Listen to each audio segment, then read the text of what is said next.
बिस्मिल्लाहिर्रहमानिर्रहीम। अस्सलाम वालेकुम नाज़रीन, आप यूट्यूब चैनल देख रहे हैं। मैं इमरान खान हूं। अब तक की सबसे इंपॉर्टेंट खबर तो ये है कि सुप्रीम कोर्ट ऑफ पाकिस्तान ने पाकिस्तान तहरीक इंसाफ की जीती हुई मखसूस नशिस्तें माले गनीमत के तौर पर PDM की जमातों के हवाले कर दी। ये बात हमें पहले दिन से पता था। देखिए, जब पहले सुप्रीम कोर्ट ऑफ पाकिस्तान ने पिछले साल फैसला दिया था तो उसके ऊपर अमल दरामद रुकवा दिया गया था, और ये अमल दरामद रोका था एस्टेब्लिशमेंट की ख्वाहिश के मुताबिक इलेक्शन कमीशन ऑफ पाकिस्तान ने। पाकिस्तान में ना इस वक्त एक बदमाशी चल रही, एक गुंडागर्दी चल रही है। अदालत फैसला देती है, सुप्रीम कोर्ट ऑफ पाकिस्तान का फुल कोर्ट एक फैसला देता है, लेकिन क्योंकि ये फैसला पाकिस्तान की मिलिट्री एस्टेब्लिशमेंट को पसंद नहीं आता तो इलेक्शन कमीशन ऑफ पाकिस्तान को हलाशेरी दी जाती है कि इसके ऊपर अमल दरामद नहीं करना। फिर वो अमल दरामद नहीं करता, और अमल दरामद ना होने की सूरत में कोई पूछने वाला भी नहीं था। एक साल तक इस फैसले पर अमल दरामद नहीं हुआ, किसी ने नहीं पूछा, बल्कि नजरसानी आ गई। अब नजरसानी की अपील के अंदर जनाब कुछ था ही नहीं, लेकिन इसके बावजूद एक आईनी बेंच बनाया गया। और आईनी बेंच, आपको पता है कि 26वीं आईनी तरमीम के बाद अपनी मर्जी के लिए और अपनी मर्जी के फैसलों के लिए पाकिस्तान की एस्टेब्लिशमेंट ने आईनी बेंच बनाया था, जो पाकिस्तान की एस्टेब्लिशमेंट की मर्जी के मुताबिक फैसले करेगा। फिर अपनी मर्जी के जजेस भी अदालतों में पहुंचाए गए, जजेस की ट्रांसफर पोस्टिंग्स भी की गई। खास तौर पे सुप्रीम कोर्ट ऑफ पाकिस्तान और इस्लामाबाद हाई कोर्ट और पंजाब हाई कोर्ट जो लाहौर में है, लाहौर हाई कोर्ट, इनको पूरी तरह से कंट्रोल कर लिया गया पाकिस्तान की एस्टेब्लिशमेंट की जानिब से। और अब बिलाखिर वो फैसला आ गया जिसके बारे में हम सब बात कर रहे थे। पाकिस्तान तहरीक इंसाफ की टोटल जो 78 नशिस्तें हैं सूबाई और कौमी असम्बली में, ये मखसूस नशिस्तें हैं, ये छीनकर उन जमातों को दे दी गई हैं जिन जमातों को अवाम ने मुस्तरद किया है। यानी एक तो जमात ऐसी है जिसकी टोटल 3 सीटें हैं, लेकिन उन 3 सीटों के साथ उन्हें 11 मखसूस नशिस्तें मिलेंगी। नॉर्मली ये होता है कि जो जमात 3 सीटें जीतती है तो उसको 1 सीट मिल जाती है, नॉर्मली ऐसा होता है। लेकिन यहां पे क्या हो रहा है कि जो जमात 3 सीटें जीती हैं उसको मखसूस नशिस्तें 11 मिल जाएंगी। अंदाजा करें आप, अवाम ने उनको मुस्तरद किया, अवाम ने उन्हें कहा जी हम आपकी शक्ल नहीं देखना चाहते, लेकिन पाकिस्तान की अदलिया बजिद है और पाकिस्तान की एस्टेब्लिशमेंट बजिद है कि ये सीटें हमने यहीं पे देनी है। 13 जनवरी का एक स्यातरीन दिन था 2024 का, जब बल्ले का निशान पाकिस्तान की सबसे बड़ी पॉलिटिकल पार्टी से छीना गया और एक बहुत बड़ी कंट्रोवर्सी में पाकिस्तान के इलेक्शन को डाल दिया गया। लेकिन 8 फरवरी को पाकिस्तानियों ने मुंह तोड़ जवाब दिया और पाकिस्तान की एस्टेब्लिशमेंट को और अदलिया में बैठे हुए उनके मोरों को बदतरीन शिकस्त दी। अब ये जो 27 जून का दिन है, मुहर्रम की पहली तारीख है, इस्लामी साल का आगाज हो रहा है, और आगाज एक बहुत बड़ी नाइंसाफी के साथ हो रहा है। यानी इस्लामी साल के पहले दिन ही एक बड़ी नाइंसाफी की बुनियाद रख दी गई है। लेकिन ये जुल्म करने वाले एक बात याद रखें कि एक दिन हम सारे पाकिस्तानी मिलकर इन सारे मुजालिम का बदला लेंगे। इन तमाम चीजों का जवाब उन्हें देना पड़ेगा। अदलिया पर जो काला धब्बा लगा है वो तो लगा है, मगर याद रहे इसके असल किरदार ना सिर्फ बेनकाब होंगे बल्कि तारीख के कूड़ादान का हिस्सा बनेंगे। ये याद रखिएगा मेरी बात, ये आज मेरे अल्फाज आप याद रखिएगा। जो लोग ये गंद मार रहे हैं पाकिस्तानी कौम के साथ, इन्हें पाकिस्तानी कौम को जवाब देना पड़ेगा, और ये तारीख के हाथों बदतरीन रुसवाई का सामना भी करेंगे।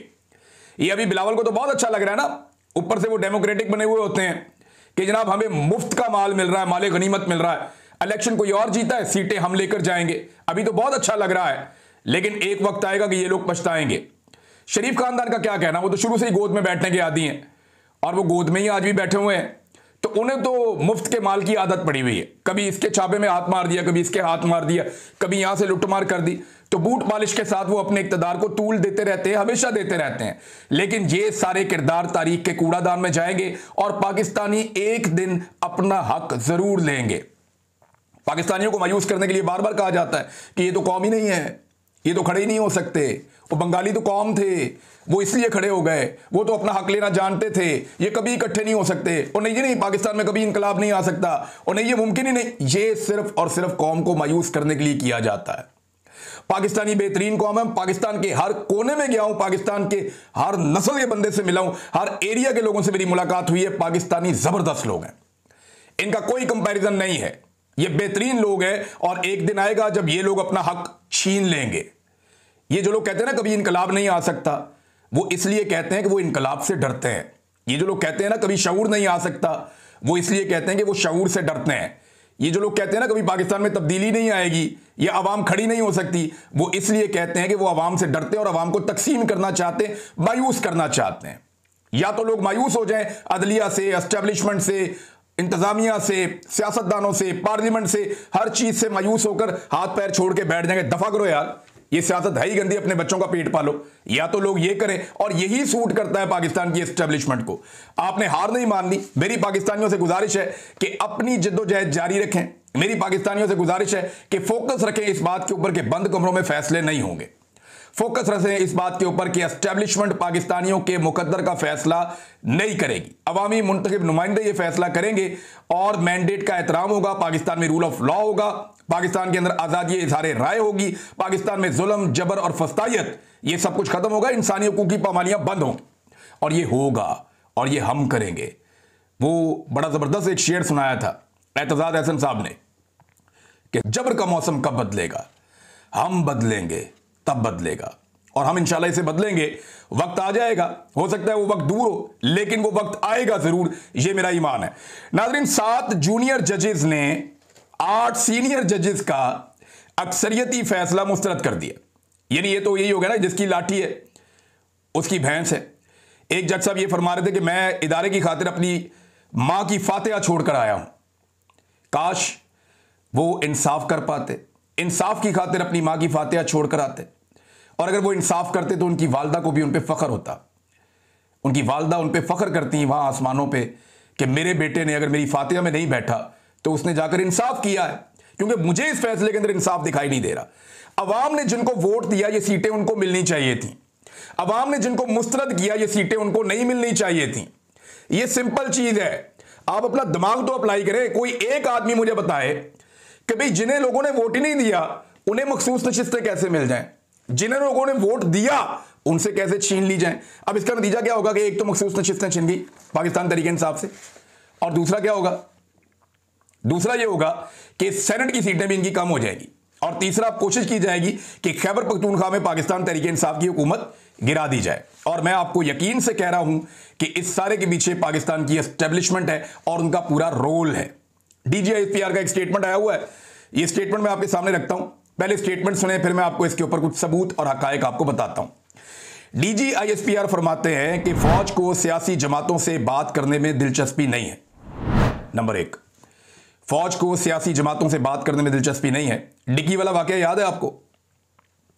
छुप छुप कर GHQ में लोग जाते थे, मुलाकातें करते थे।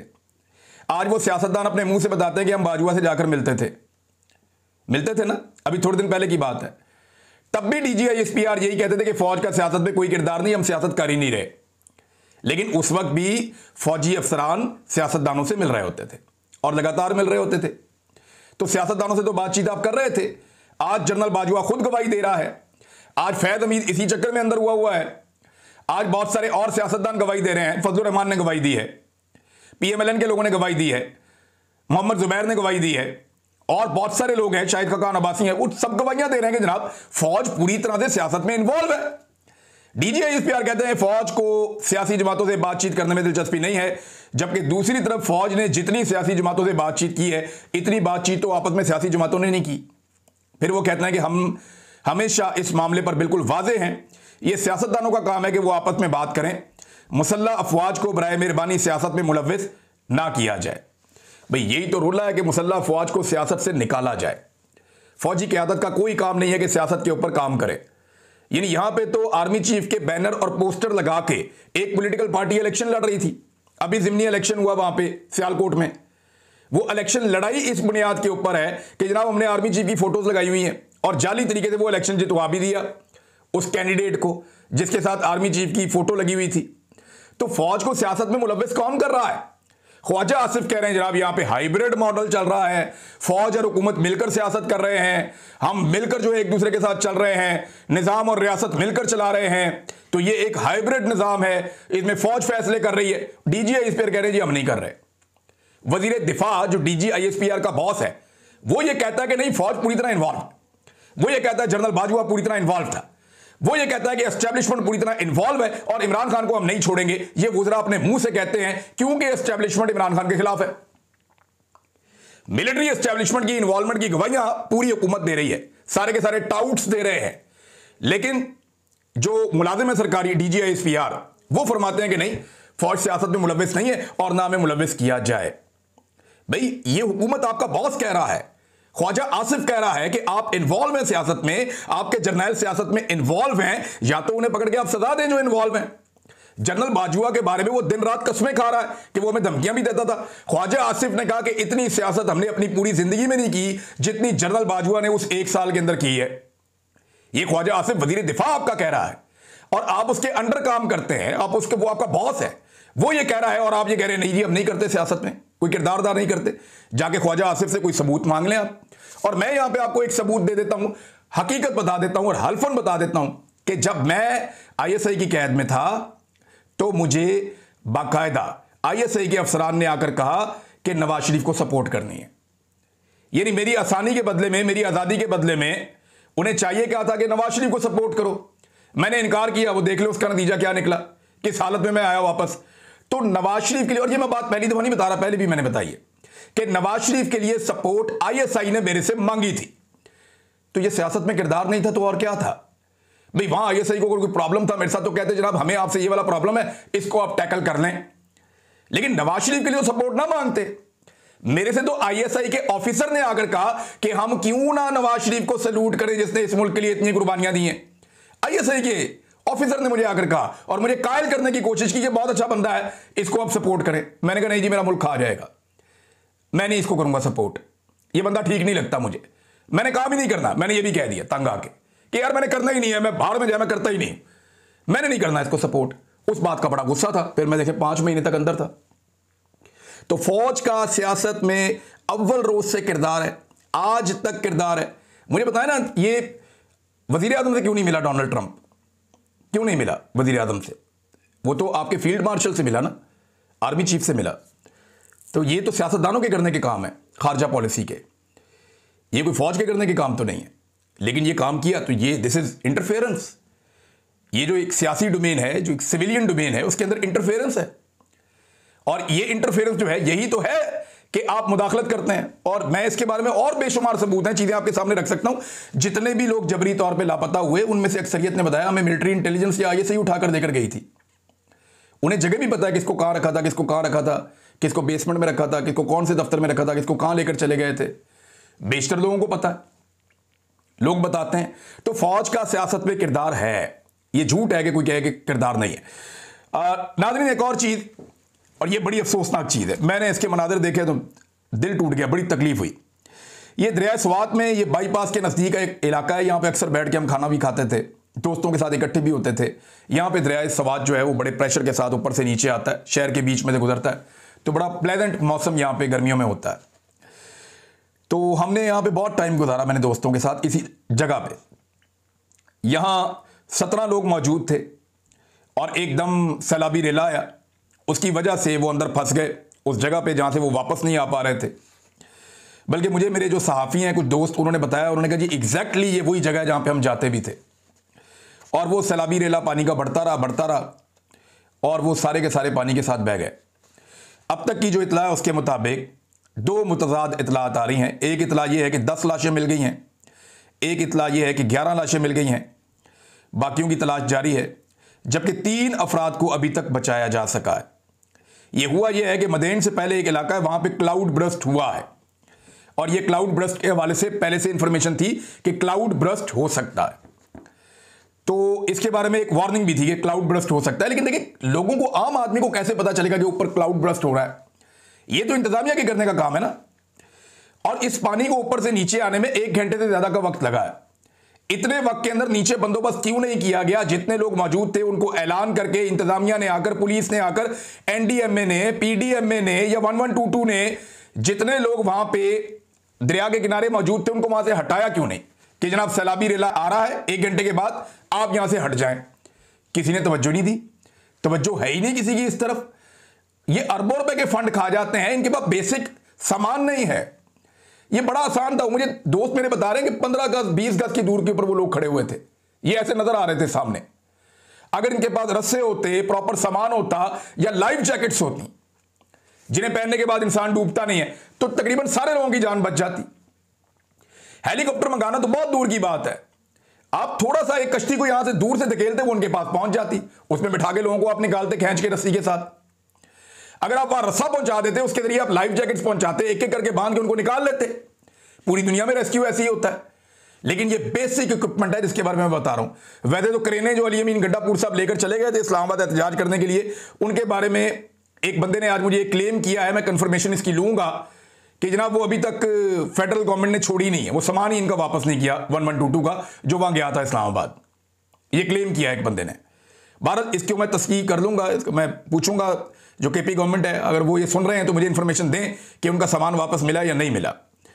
नाज़रीन, ये क्लाउड बर्स्ट हुआ, उसके बावजूद नीचे फोन पे इतला दी जा सकती थी, लोगों को दरिया से हटाया जा सकता था, परवाह ही नहीं है। लोग वहां पे दरिया पे मौजूद हैं, सबको पता ऊपर से पानी आ रहा है। सयाहों को तो नहीं पता ना, उनमें 10 लोग सियालकोट से आए हुए हैं, 5 लोग मर्दान से आए हुए हैं, 2 लोग कहते हैं कराची से आए हुए हैं। भाई ये लोग लावारिस हैं। एक लम्हे के लिए सोचे अली अमीन गंडापुर के उसका बेटा या बेटी खड़ी हुई थी पानी के अंदर, क्या वो 1.5 घंटे तक ऐसे ही खड़े होकर इंतजार करते रहते मदद की और कोई मदद ना करता उनकी? तो क्या हालत होती है अली अमीन गंडापुर की अगर वो पानी में बह जाते? एक लम्हे के लिए सोचे शहबाज शरीफ कि अगर शहबाज शरीफ का कोई पोता या पोती या बेटा या बेटी वहां पे पानी में इस तरह खड़े होते और मदद के लिए पुकार रहे होते, 1-1.5 घंटे तक वहां पे वो जिंदगी के साथ लड़ रहे होते, जिंदगी और मौत का मसला होता और मदद ना पहुंचती, तो शहबाज शरीफ अपने आप को माफ कर सकते? एक लम्हे के लिए आर्मी चीफ सोचे इस बारे में। हालांकि उनका ये करने का काम नहीं है, लेकिन क्योंकि वो इन चीजों में मुदाखलत करते हैं तो इसलिए मैं कह रहा हूं कि उनका कोई बच्चा या बच्ची यहां पे खड़ा होता पानी के अंदर और उसके लिए जो है इस तरह की मदद चाहिए होती और मदद ना पहुंचती।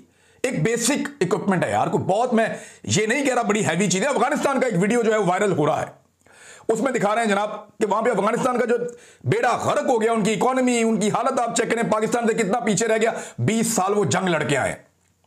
वहां पे जनाब पानी के अंदर से एक विजुअल आ रहा है जनाब, रेस्क्यू किया जा रहा है हेलीकॉप्टर के ऊपर और निकाला जा रहा है लोगों को और रेस्क्यू किया जा रहा है, बचाया जा रहा है इंसानी जानों को सैलाब की सूरत में। कल से पता था यहां पे क्लाउड बर्स्ट हो सकता है। क्लाउड बर्स्ट होने के बाद 1 घंटा था लोगों को वहां से निकालने के लिए, वो भी नहीं किया। उसके बाद 1.5 घंटे तक लोग वहां पे फंसे रहे, 1-1.5 घंटा कह रहे हैं वहां लोग फंसे रहे, उनको वहां से निकालने का बंदोबस्त ही कोई नहीं किया गया। बेसिक इक्विपमेंट नहीं है इनके पास। भाई ट्यूब वाली कश्तियां होती हैं, 10 चीजें और होती हैं, आप रस्से का सही इस्तेमाल करते हैं। लोग बहुत ज्यादा दूर नहीं थे, वो जो लोग हैं वो बेचारे अब हाथ मल रहे हैं, वो कहते हैं यार मकामी लोगों ने जान बचाई है, 3 लोगों की जिनकी बची है, इंतजामिया बिल्कुल गायब थी। अरबों करोड़ों के ये बजट खाते हैं बेशर्म, और इन्हें गैरत भी नहीं आती, इंसानी जान को ये समझते ही कुछ नहीं समझते। इनकी अपनी जानें कीमती हैं। बस एक लम्हे के लिए सोचे अली अमीन गंडापुर भी, शहबाज शरीफ भी और आर्मी चीफ भी, ये लोग एक लम्हे के लिए सोचे कि इनके अपने घर का कोई बच्चा वहां पे पानी में खड़ा हुआ इमदाद के लिए आवाज लगा रहा है, इंतजार कर रहा है कि आओ बचाने के लिए। क्या ये हेलीकॉप्टर जो है हमारे सिर्फ हमारे शहरियों पे बमबारी के लिए है? मुझे स्वात से एक दोस्त ने फोन किया, उन्होंने कहा कि जब हम पे बमबारी करनी होती थी फिर तो 15-20 मिनट में आ जाता था हेलीकॉप्टर, लेकिन आज हमारे लोगों को बचाना था तो कोई हेलीकॉप्टर नहीं आया। उसकी आवाज में तकलीफ थी, मैंने आवाज आप तक पहुंचा दी है जो उसने कहा। हर चीज हमारे पास मौजूद है, वसाइल मौजूद हैं, लोग इतना इतना टैक्स देते हैं लेकिन उसको इस्तेमाल ही नहीं किया जाता। बुनियादी सामान चाहिए। ये कोई स्वात ऐसा तो नहीं है कि कोई बहुत दूर दराज कोई गांव का इलाका है, नहीं जी नहीं। ये पाकिस्तान की सबसे बड़ी टूरिस्ट डेस्टिनेशन है, ये और नारान, इन 2 जगहों पे सबसे ज्यादा सयाह आते हैं, उसके बाद गिलियात में आते हैं। बहुत बड़े पैमाने पर सयाह यहां पे हर साल आते हैं और यहां तो खसूसी इंतजाम होने चाहिए इस किस्म के हादसों में। अभी थोड़े दिन पहले शाही बाग के इलाके में लोग डूब गए कश्ती उलटने से, वहां पे भी कोई बंदोबस्त नहीं है, ना कोई लॉ एंड ऑर्डर है, ना कोई रूल्स हैं, ना कोई कायदा है, ना कोई जाब्ता है। वहां पे जनाब महकमे बनाए हुए हैं, ये टूरिज्म को प्रमोट करेगा, ये फलां चीज को प्रमोट करेगा, ये एंटरटेनमेंट करवाएगा, टक्के का काम नहीं कर रहे ये लोग, टक्के का काम नहीं कर रहे। ये कत्ल का मुकदमा होना चाहिए वहां के डीसी के ऊपर, इंतजामिया के ऊपर, एनडीएमए के ऊपर, पीडीएमए के ऊपर, तमाम लोगों के ऊपर, इंतजामिया के ऊपर, सूबाई हुकूमत के ऊपर इसके ऊपर मामला उठाया जाना चाहिए। वफाकी हुकूमत के ऊपर भी उठाया जाना चाहिए कि जनाब अगर आपके अपने बच्चे हो तो आप कितना अपने परों के अंदर रखते हैं, लेकिन ये आम इंसान है तो इसको आप कीड़ा मकोड़ा समझते हैं, ऐसे ही आप इनकी जान जाने देंगे। इंतहाई अफसोसनाक वाकया है। और इन वाकयात को, यानी जब भी ये वाकया होता है ना, ये पैसे बांटते हैं लोगों में, करोड़ रुपए इसको दे दो, 50 लाख इसको दे दो, मरने वाले को इतने दे दो, जख्मी को इतने दे दो, बस क्या बहुत हो गया? आप पैसे बांटेंगे बस। और भाई पैसा खर्च करके लोगों की जानें बचाने का बंदोबस्त करो, ऐसा इक्विपमेंट और ट्रेनिंग लेकर आओ जिससे लोगों की जानें बचाई जा सके। कहां था सारा निजाम जो तनख्वाहें लेता है, निकालो ना रिकॉर्ड, बताओ।